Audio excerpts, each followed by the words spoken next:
예, 지난주에 영화를 한 편 봤습니다. 여러분 다 한 번씩 볼 수 있기를 강력하게 추천합니다. 요즘 말로 강추라 그럽니다. 강추.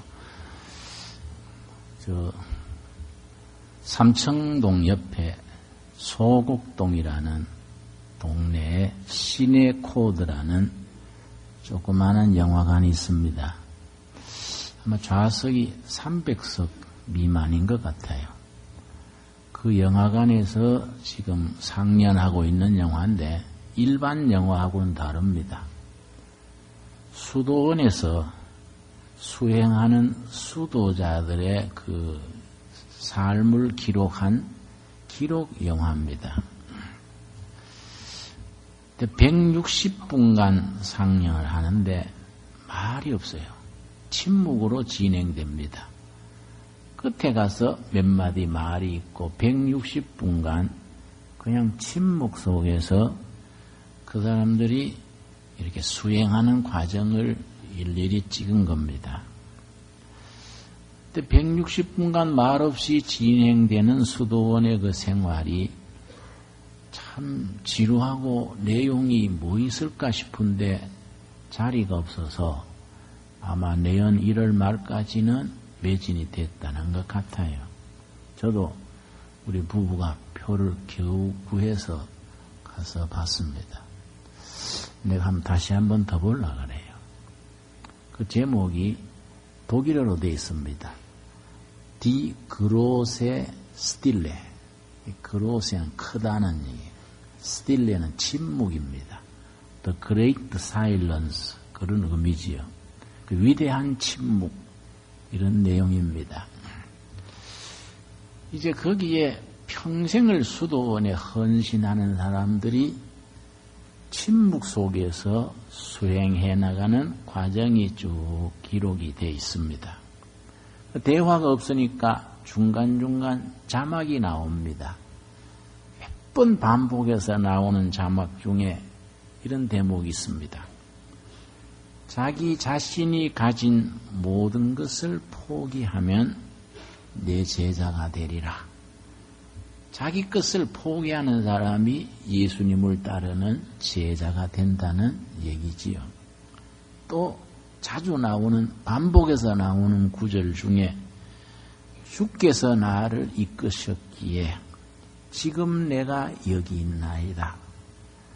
이제 그 수도원에서 자기 수행을 하는 사람들이 침묵 속에서 수행하는 그 자리, 주님이 인도하셔서 이끌었기 때문에 지금 자기들의 그 삶이 있다는 내용이 됩니다. 그런데 끝에 가서 몇 마디 대화가 나오는데 수도사 중에 맹인이 있습니다.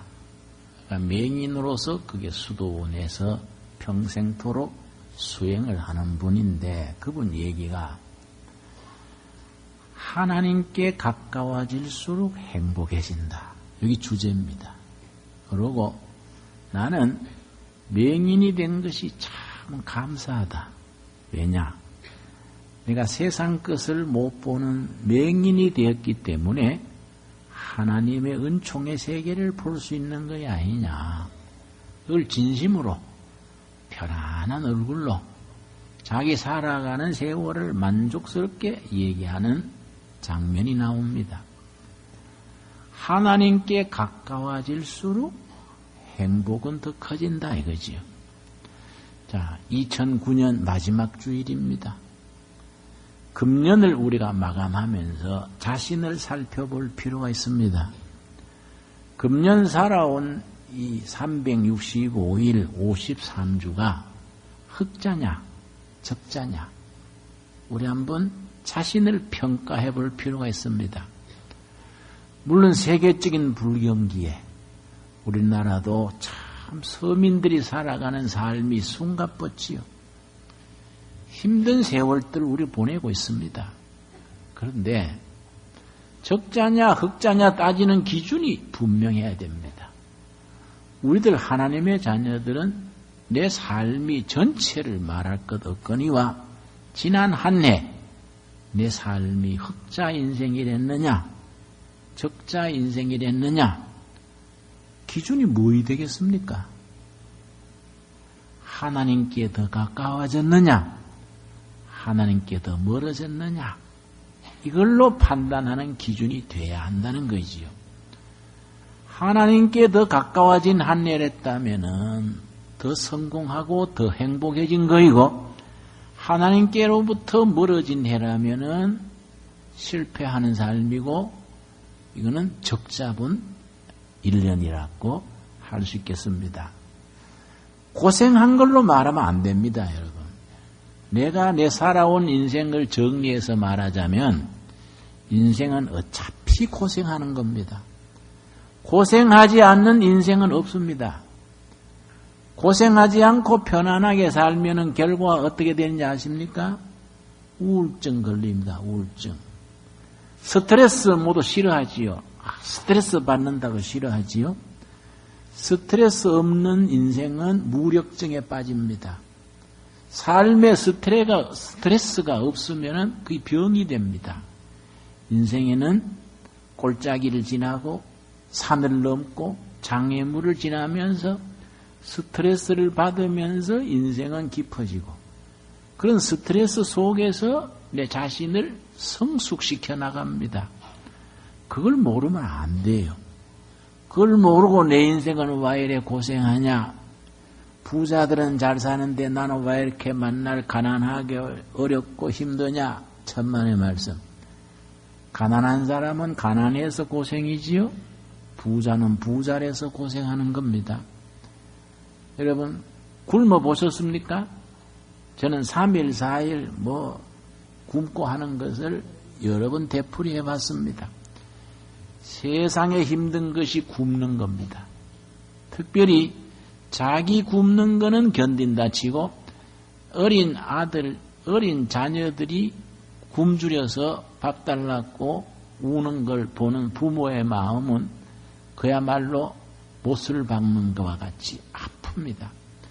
굶주리는 것이 너무 힘들이지요. 그러나 그것만 힘든 게 아닙니다. 너무 먹어서 살 빼는 사람도 힘듭니다. 응? 요새 다이어트가 얼마나 힘듭니까? 여러분, 이 지구상에는 못 먹어가지고 영양실조 걸린 사람들보다가 너무 먹어서 비만증, 성인병 걸린 사람의 고통이 더 많습니다. 실제입니다, 실제. 얼마나 힘들면은 그 다이어트 때문에 나한테도 강대상까지 올라와서 기도해달라 그랬습니다. 아주 세상 넓다고 옆으로만 퍼진 아줌마가 나한테 강대상에 와서 기도해달라 그랬습니다. 그 기도 제목이 뭔지요? 그랬더니 다이어트 기도입니다. 그래서 내가 어깨를 탁 치면서 뭐라 그랬습니다. 좀 덜 먹고 운동하지. 응? 실컷 먹고 운동 안 해놓고 편하게 살다가 강대상에 와서 살 빼는 기도해달라 그러면 되느냐고 내가 아주 뭐라 그랬습니다. 여러분, 가난한 사람 힘들지요? 부자도 힘듭니다. 없는 것도 힘들지만은 있는 거 관리하기도 힘듭니다. 인생은 힘드는 겁니다. 오죽하면 고해라 그랬습니까? 인도의 이야기가 있습니다. 인도에 큰 나라의 왕이 신하들을 시켜서 역사를 편찬하게 했습니다. 신하들이 3년 4년 연구해가지고 역사책을 만들었는데 수레 한 차에 수레 길어서 어떻게 읽냐 줄여라 그랬더니 12권으로 줄였습니다. 짐이 어떻게 12권을 다 읽었는가 더 줄여봐라 그랬더니 두툼한 책으로 5권으로 줄였습니다. 그 왕이 역시 내가 읽기는 벅차다고 더 줄이라 그랬더니 그 편집 책임자가 말했다 합니다. 왕이시여, 더 줄이려면은 글자 하나로 줄일 수밖에 없습니다. 그래서 무슨 글자인고? 그랬더니 괴로울 고자 하나 탁 쓰고서는 더 줄이자면 요 말로 줄일 수밖에 없습니다. 역사란 것은 백성들의 괴로움이래. 괴로울고 이게 역사의 한 글자로 줄이는 단어라는 것이지요. 이는 있는 얘기입니다, 여러분. 힘들지 않는 인생은 없고 스트레스 없는 인생도 없고 고통에서 피해갈 수 있는 인생은 없습니다. 그러면 그 속에서 어떻게 보람을 찾느냐?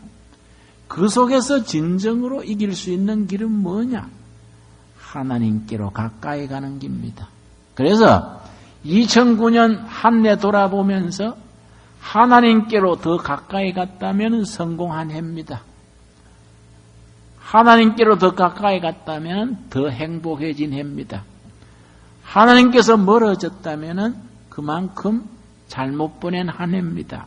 여러분, 사랑하는 우리 둘의 가족 여러분, 이제 2009년 한 해 며칠 안 남았습니다만은 있는 모습 그대로 하나님 앞에 나와서 내가 막 고생한 거, 불경긴 거, 돈 없는 거, 빚에 쪼들리는 거 이것 때문이 아니고 하나님 앞에 가까이 가지 못했던 것을 내가 회개하고 며칠 남은 날이나마 하나님께로 더 가까이 갈 수 있는, 그래서 그것 때문에 2010년에는 행복해질 수 있도록 기도해서 응답받으시게 되기를 바랍니다.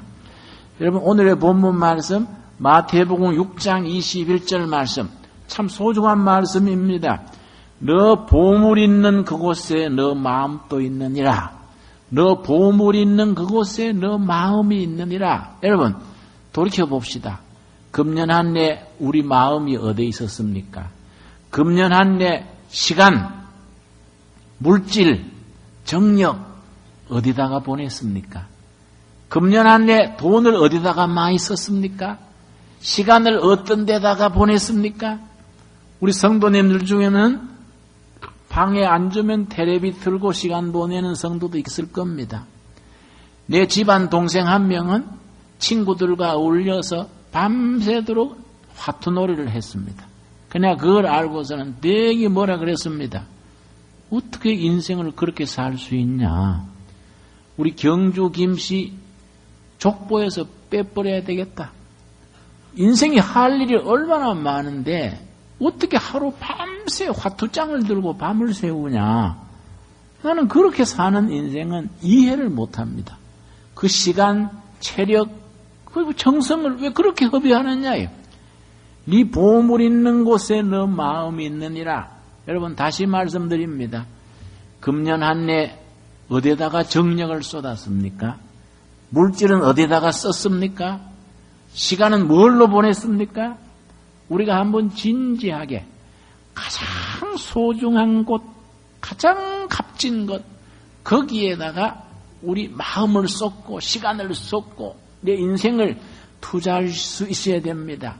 우리가 연말에 자신을 그런 점에서 천천히 자신을 살펴보고 2010년을 새롭게 내 가장 소중한 내 영혼, 내 삶을 하나님께로 가까이 가는 일에 거기에 쏟을 수 있게 되기를 바랍니다.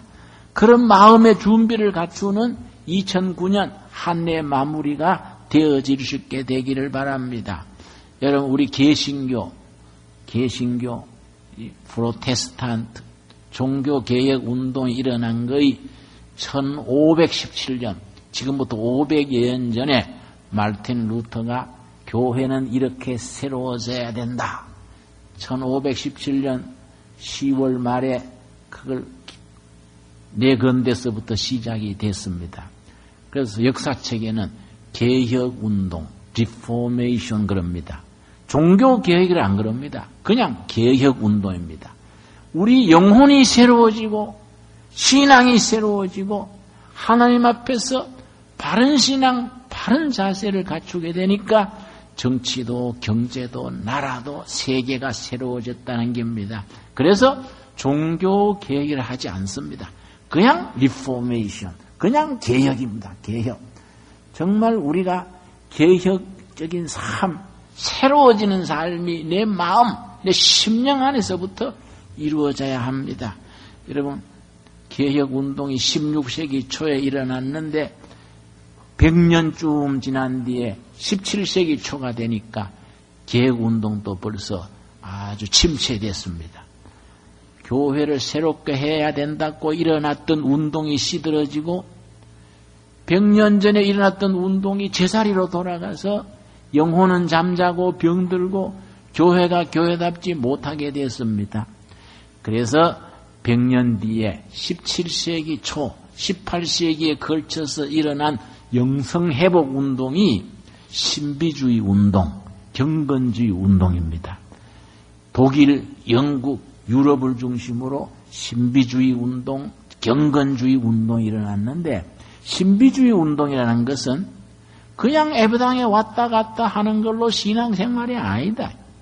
입으로 하나님 한다고 신앙생활이 아니다. 성령 안에서 삶의 체험이 있고 성령이 임한 것에 대한 감격이 있고 말씀 안에서 새로워지는 결단이 있는 영적 체험이 있는 삶이라야 된다. 이 교회사에서 17세기에 일어난 신비주의 운동입니다.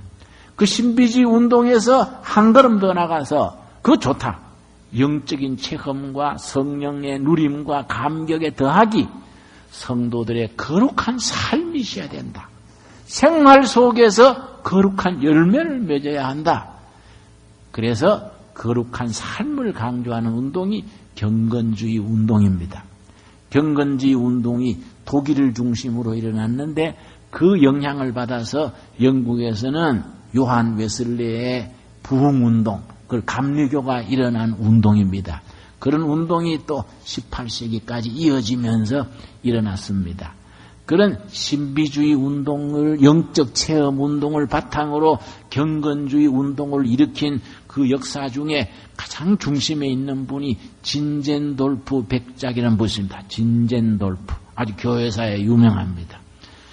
백작으로서 자기 영지를 넓게 갖고 있었는데 이분이 아주 영적으로 순수하고 뜨거워서 신앙의 자유를 찾는 많은 사람들을 자기 영지에 들어오게 해서 뒷바라지 했습니다.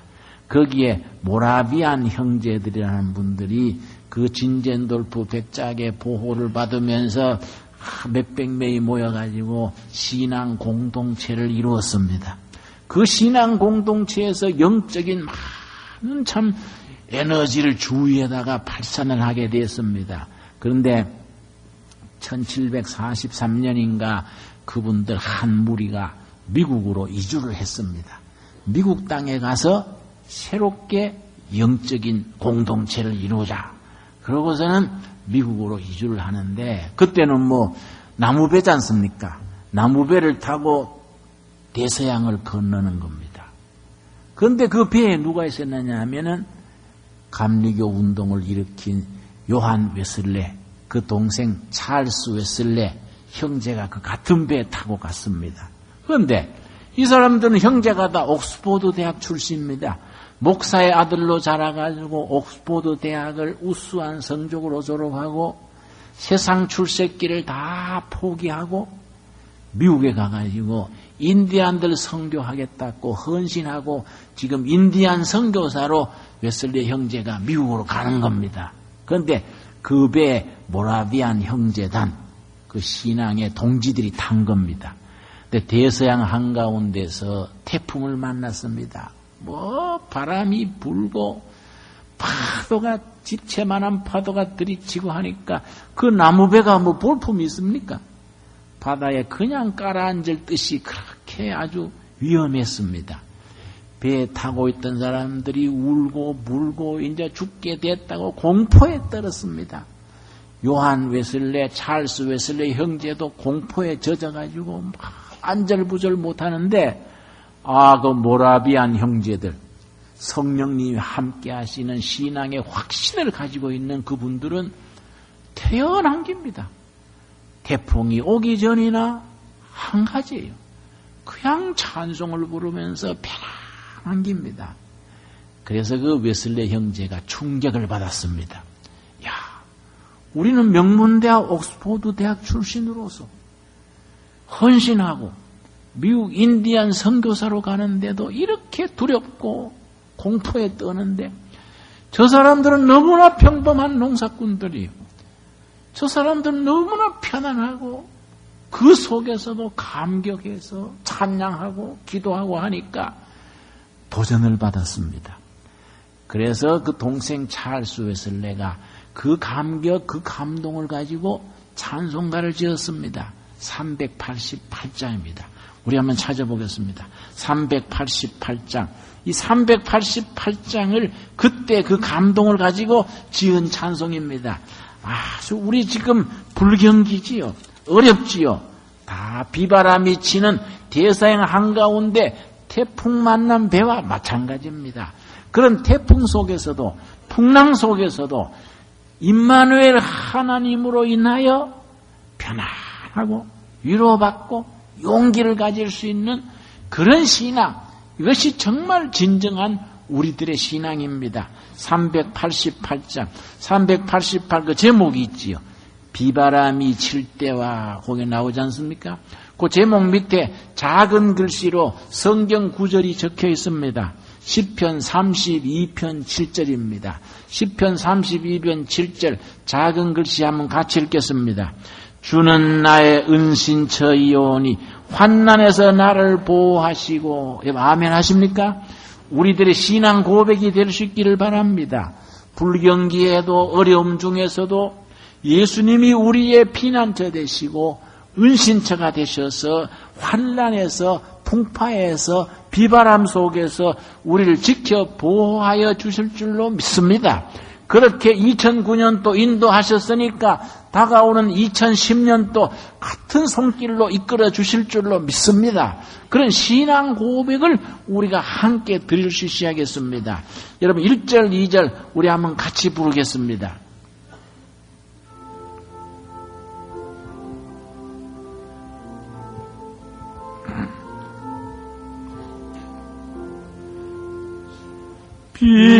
비바람이 칠 때와 물결로 빌 때에 사랑 많은 우리 주 나를 품어주소서. 풍파 지나가도록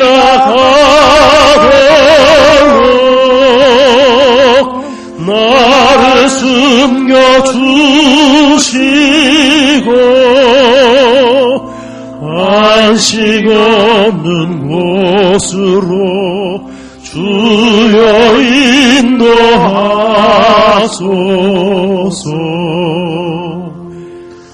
나의 영혼 피할 때 예수밖에 없으니 혼자 있게 마시고 위로하여 주소서. 두 주 의지하고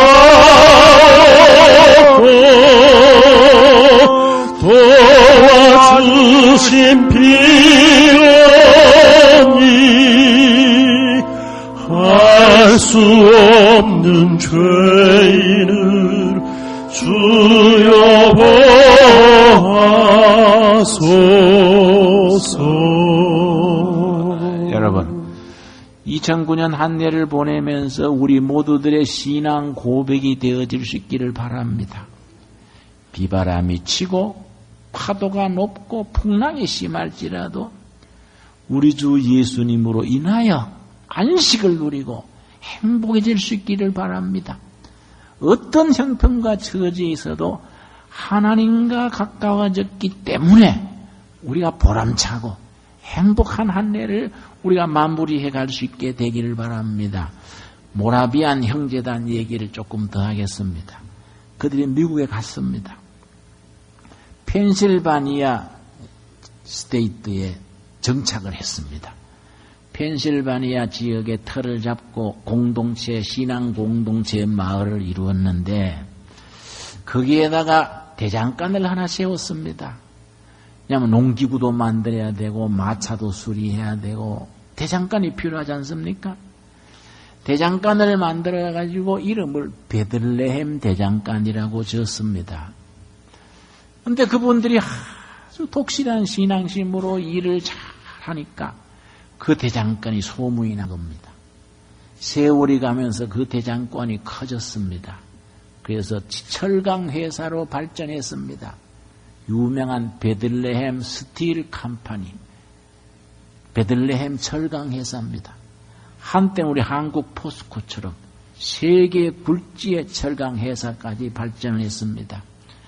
그런데 그 철강 회사가 이제 자라게 되면서 경영하는 그 회장이 문제가 생기는 거이지요. 커지면서 복잡해지고 생산력도 떨어지고 문제도 생기고 하니까 경영 컨설턴트라 그러지요. 경영 전문가에 가서 자문을 받았습니다. 우리 베들레헴 스틸 컴퍼니가 회사가 커지면서 문제가 생기고 복잡해지니 좋은 경영 지침을 좀 자문해 주십시오. 사례를 후하게 하겠습니다. 뭐 이런 식으로 이제 대화가 오고 갔겠지요. 그 경영 자문해 주는 분이요. 하루에 한 20분 정도만 투자하면은 회사 사정을 획기적으로 개선할 수 있는 아이디어를 드리겠습니다. 그러고서는 이제 종이를 한 장 내놓고 그 다음에 이제 쓸 것을 주고서는 간단한 얘기를 해줬습니다. 그 회사가 가장 해야 될 중요한 일, 긴급한 일 6가지를 쓰세요.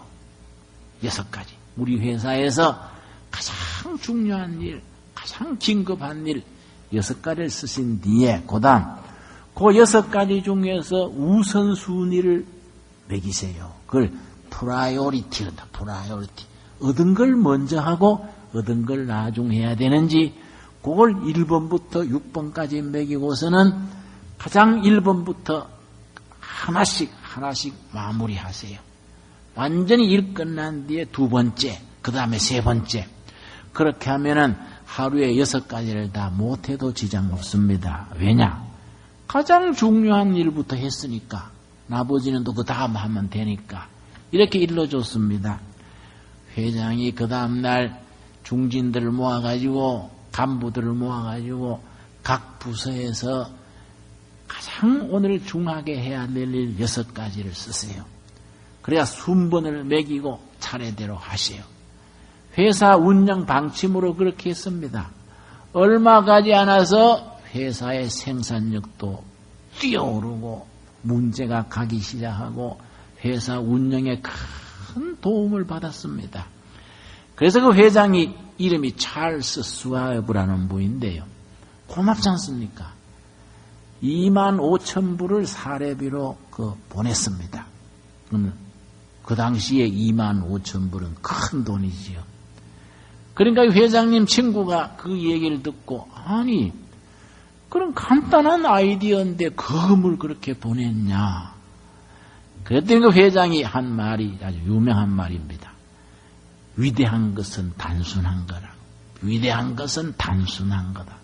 저는 그 말을 좋아합니다. 여러분. 우리 크리스찬들은 단순합니다. 영의 세계는 단순하고 분명합니다. 심플하고 클리어합니다. 영적인 것은 복잡하지를 않습니다. 세상적인 것은 복잡하고 꼬이고 하지만은 영적인 것은 아주 단순합니다. 여러분, 우리는 좀 단순해질 필요가 있습니다. 좀 어수룩해질 필요가 있습니다. 좀 우리가 바보틱할 필요가 있습니다. 이 시대가 너무 꾀를 쓰고 겉모술수가 있고 인간의 지혜가 너무 넘치기 때문에 우리 신앙인들의 삶은 좀 달라져야 됩니다. 좀 바보스럽게 얼굴이 어수룩해서 사람들 보기에 또 속여 먹기 쉬울 만큼 그렇게 보이도록 좀 어수룩하게 사는 것이 정신유력에도 좋고 세상 사는 게 훨씬 더 수월합니다. 얼굴에 콧잔등에 꾀가 흐르고 얼굴 눈이 반들반들하고 막 눈알 굴러가는 소리가 들리듯이 그렇게 사는 것이 사실은 힘듭니다, 여러분. 우리가 세상을 단순하게 소박하게 그러고 순수하게 하나님 의지하고 그렇게 나아갈 수 있는 하나님께 가까이로 가기 때문에 행복해질 수 있는 그런 하루하루 1년, 2년을 보내갈 수 있게 되기를 바랍니다. 여러분, 우리가 연말을 보내면서 자신을 한번 살펴봅시다. 금년 한 해 중에 못다한 일 중에 중요한 것이 무엇인가? 가장 긴급한 것이 무엇인가? 내 인생에서 프라이오리티, 우선순위가 무엇일까? 천천히 생각해서 영적으로 생활 속에서 우리가 적용할 수 있게 되기를 바랍니다. 여러분, 우리가 해야 될 일 중에 가장 중요한 것 중에 하나가 뭡니까? 감사드리는 일입니다. 감사하는 일. 뭘 돈을 많이 벌고 이익을 남기고 승진을 하고 뭐 이래서 감사한 게 아니라 살아있는 것 자체로서 감사할 수 있게 되기를 바랍니다. 내가 숨 쉬고 사는 것 자체로서 감사드릴 수 있게 되기를 바랍니다. 내 자신이 세상에서 뭘 얻어서가 아니라 하나님 자체로서 감사드릴 수 있는 2009년 우리 한 해를 마무리할 수 있기를 바랍니다. 기도하겠습니다. 주님 은혜를 감사드립니다. 이렇게 이 한 해도 열심히 살아온 것으로 감사합니다. 하나님께로 가까이 간 세월로 감사드립니다. 비바람이 치고 물결이 높으며 풍랑이 심했음에도 불구하고 낙심하지 아니하고 포기하지 아니하고 좌절하지 아니하고 주님 붙들고 나오게 한 세월을 감사드립니다. 뭘 받아서 누려서가 아니라 살아있는 생명 자체로서 감사드립니다. 내 영혼에 가장 소중한 것, 가장 긴급한 것, 하나님께로 가까이 가는 일에 진보를 이루게 하여 주시옵소서. 여호와 아버지이시여, 내 인생의 가장 중요한 보물, 내 마음에, 내 영혼에 하나님의 임재하심을 누리며 감사드리는 신앙에 서게 하여 주시옵소서. 예수님 이름 받들어 기도드렸사옵나이다. 아멘.